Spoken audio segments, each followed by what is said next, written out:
เนี่ยตัวยังน้ำก้นแล้วไปแล้วนะเนี่ยมึงสาวครบแต่ทีเดียวละ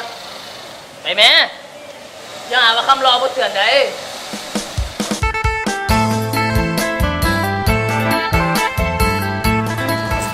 ไอ้สมดีเอาสิไปใช้น้องกับกำลังสิไปกินเขาแยกกันฉันเอาไปกินเขาที่บ้านตับแซ่บมันเสร็จเนาะอุ้ยเธอจะตั้งใจไว้อยู่ว่าสิไปซื้อจากต้นทรงว่าที่มันรวยเป็นโลกโอ้ยซื้อเลขตัวละ 2,000 อยากรวยคันเจ๊อยากรวยซื้อคือน้องนี่ซื้อตัวละ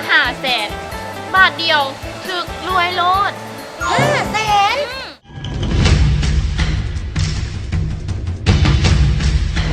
ได้ตอนนี้เป้าหมายของเขาก็ได้ยืนซื้อเครื่องเยอะใส่เสื้อสีป้าทะเลสักหน่อยก็จะออกไปแล้วไอ้เตรียมตัวไว้เด้อ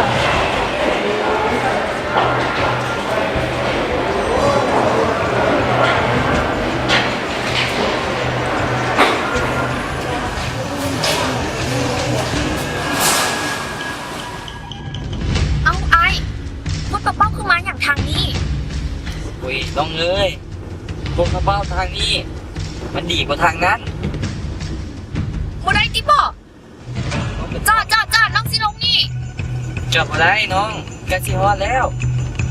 จอด บ่ได้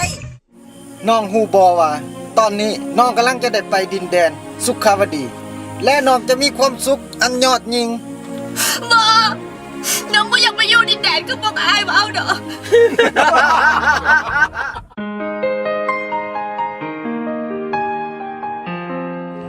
นะไอ้ได้ยินกับประกอบเจ้าซากันว่าท่องทูตสีสันตัวข้ามไปฟังนั่งหล่ะไอ้บุกคืนบุกฝันเลยว่าเราสิเป็นคนแบบนี้เพราะว่าไอ้มาเบิ่งห้องมันยาผ่านมาเราเป็นคนขยันขันแข็งแล้วก็เป็นคนจริงแท้ๆทั้งจริงอยากให้น้องอันนี้เป็นผู้ควบคุมทั้งสามเลยนะว่าจะไหนคนนับอย่าสุลังๆเลยนะไอ้มา ขนาดสั้นนุ่นจะตัดสินใจให้เปียไปที่โรงงานนี้อีก1 ปีก่อนใจแม่ขวัญนางแม่ขวัญนางมาลูกแม่แล้วลูกกลับมาอยู่กับแม่แล้วบอกแม่ลูกกลับมาบ้านของเราแล้วลูกจะมาอยู่กับอีแม่ไอ้ต้องการมาตลอดชีวิตของไอ้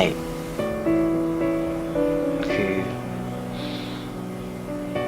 ไอ้อยากหอมน้องสะสมใจของไอ้ได้บ่ไอ้สมดีนอน